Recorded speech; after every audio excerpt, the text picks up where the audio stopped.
Assalamualaikum warahmatullahi wabarakatuh. Perkenalkan, nama saya Ahmad Eko Ardianto, mahasiswa MMUGM Kampus Jakarta, Angkatan SEMBA 43, Konsentrasi Strategic Management. Pertama-tama saya ucapkan terima kasih kepada Bapak Novi Iman Vidya Kemal, SE MSc PhD, selaku dosen pembimbing, dan juga saya ucapkan terima kasih kepada Bapak Ibu dosen penguji yang telah menyempatkan waktunya. Pada kesempatan kali ini, izinkan saya untuk mempresentasikan hasil penelitian saya dalam tesis yang berjudul Analisis Strategi Telkom Digital Business and Technology atau Telkom DBT dalam Bisnis Internet of Things. Latar belakang penelitian ini adalah paparan Kementerian Perindustrian tentang Making Indonesia 4.0, yaitu strategi implementasi dan peta jalan Fourth Industrial Revolution di Indonesia, khususnya pada beberapa sektor seperti makanan dan minuman, tekstil, pakaian, otomotif, dan lain-lain, yang ditunjang dan didukung dengan beberapa teknologi seperti Artificial Intelligence, Internet of Things, robotik, dan 3D printing. Paparan IDC menyatakan bahwa beberapa use case sebagai penggerak revenue IoT di Indonesia seperti smart grid, kemudian smart manufacture, dan lain-lain diprediksi dengan CAGR 14,46% dari periode tahun 2019 hingga 2024. Laporan IDC pada tahun 2019 menyatakan bahwa terdapat IoT share sebanyak 83% yang masih bebas diperebutkan baik new player maupun existing player. Rumusan masalah.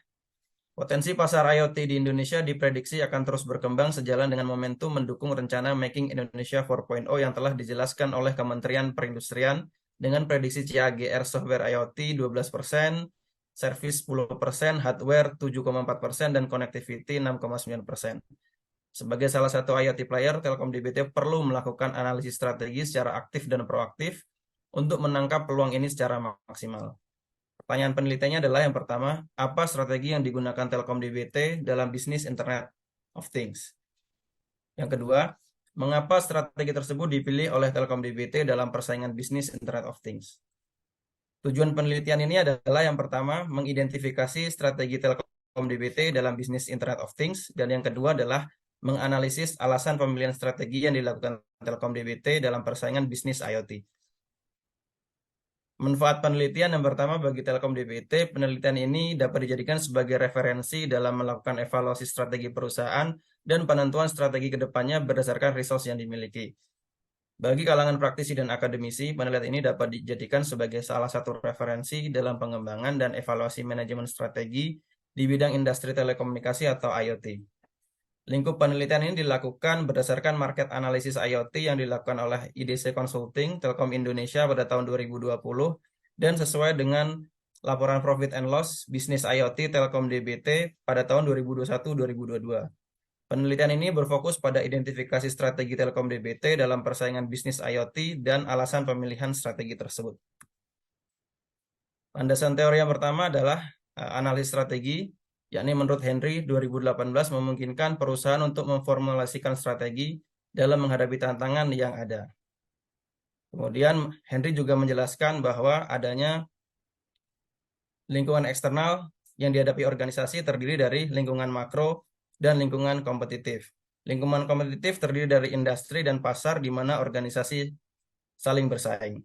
Kemudian menurut David, analisis rantai nilai mengacu pada proses di mana perusahaan menentukan biaya yang terkait dengan aktivitas organisasi, mulai dari pembelian bahan baku hingga pembuatan produk, hingga memasarkan produk tersebut. Kemudian landasan teori berikutnya adalah terkait dengan model bisnis DNA, yang merupakan sebuah inovasi model bisnis yang diadaptasi dari paparan Osterwalder and Pickner pada tahun 2019 dalam bukunya yang berjudul Business Model Generation.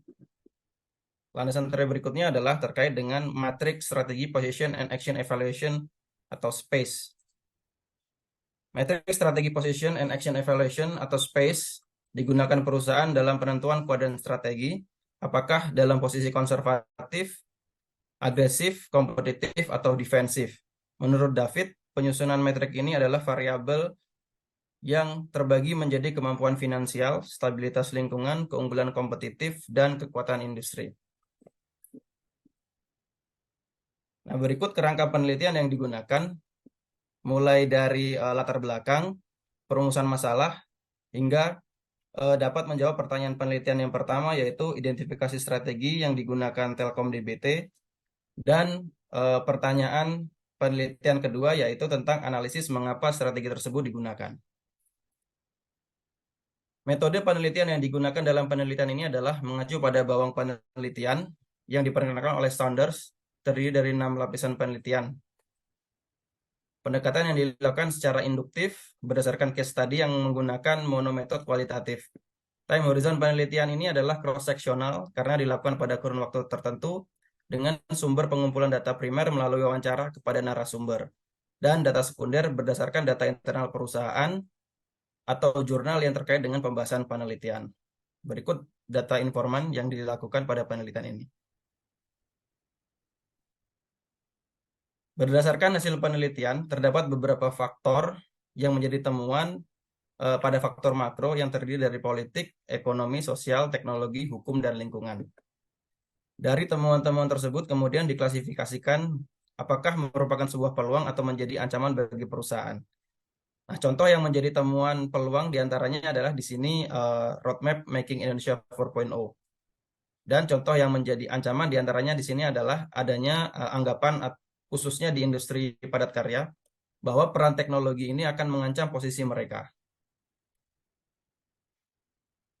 Nah, kemudian dari lingkungan kompetisi industri, berdasarkan pendekatan kekuatan Five Porter, terdapat temuan yang kemudian diklasifikasikan menjadi ancaman atau peluang bagi perusahaan.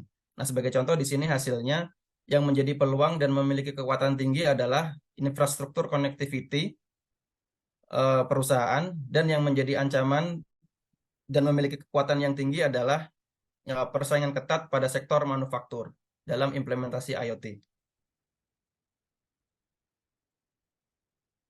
Nah, berdasarkan penelitian yang telah dilakukan, adapun kelompok aktivitas penyusun rantai nilai adalah sebagai berikut.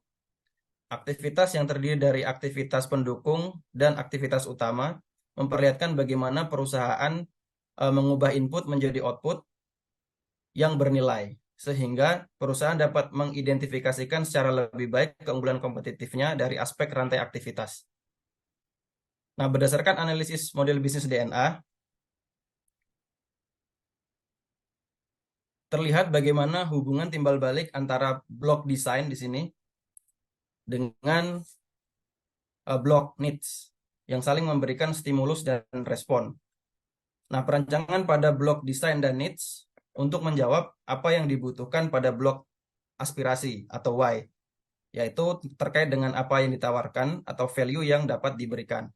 Blok desain terdiri dari key partnership, key resource, key activities, dan blok needs terdiri dari channel, customer relationship, dan customer segment. Kemudian untuk blok aspiration terdiri dari value proposition, revenue, dan cost. Nah, untuk menentukan kuadran strategi Telkom DBT saat ini, peneliti melakukan analisis berdasarkan hasil pembobotan variabel pada matrix space. Pembobotan dilakukan pada variabel penentu internal position dan external position. Nah, untuk kemampuan finansial, dengan nilai rata-rata 4,30, untuk keunggulan kompetitif dengan nilai rata-rata minus 2,80, untuk stabilitas lingkungan dengan nilai minus 3,55, dan untuk kekuatan industri dengan nilai 4,60. Nah, berdasarkan nilai dan hasil penyusunan matrix space, sehingga dapat ditentukan nilai koordinat x-aksis dan y-aksisnya, yaitu pada koordinat 1,80,0,75 atau berada pada kuadran agresif. Nah, pada kuadran ini, adapun turunan strategi yang dapat diimplementasikan diantaranya adalah integrasi ke depan, integrasi ke belakang, atau horizontal, kemudian penetrasi pasar, pengembangan produk, atau diversifikasi.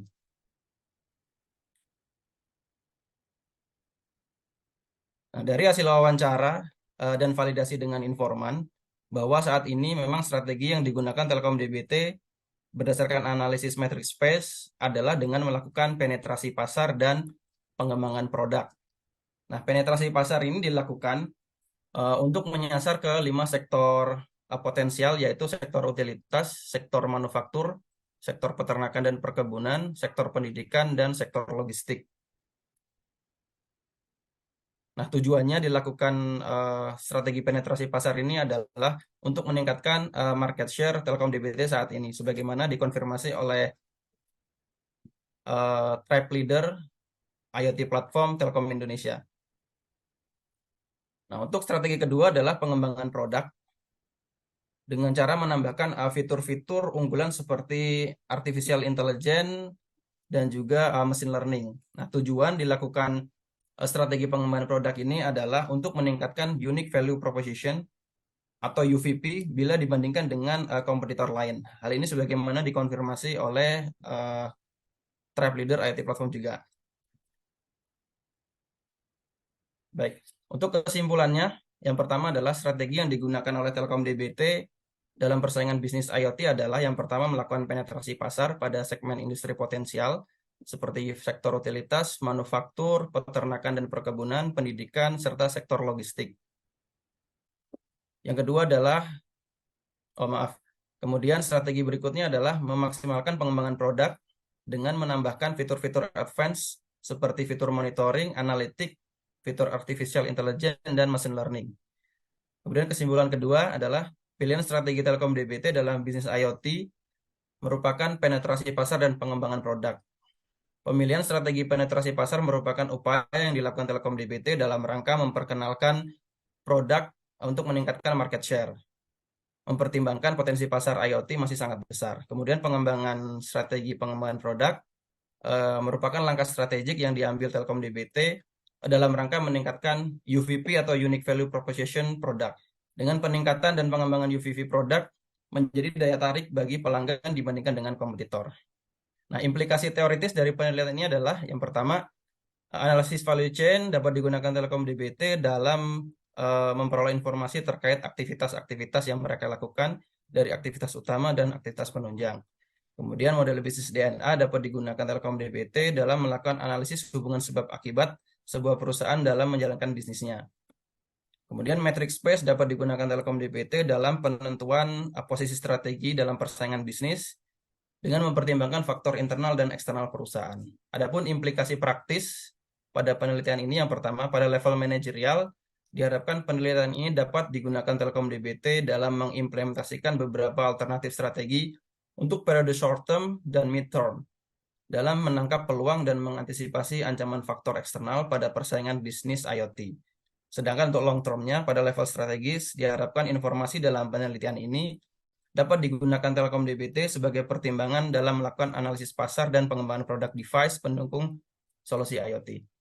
Nah, adapun saran bagi perusahaan yang pertama, Telkom DBT dapat mencoba mengimplementasikan beberapa alternatif strategi lain dalam menangkap peluang dan mengantisipasi faktor eksternal, seperti strategi diversifikasi ataupun cost leadership.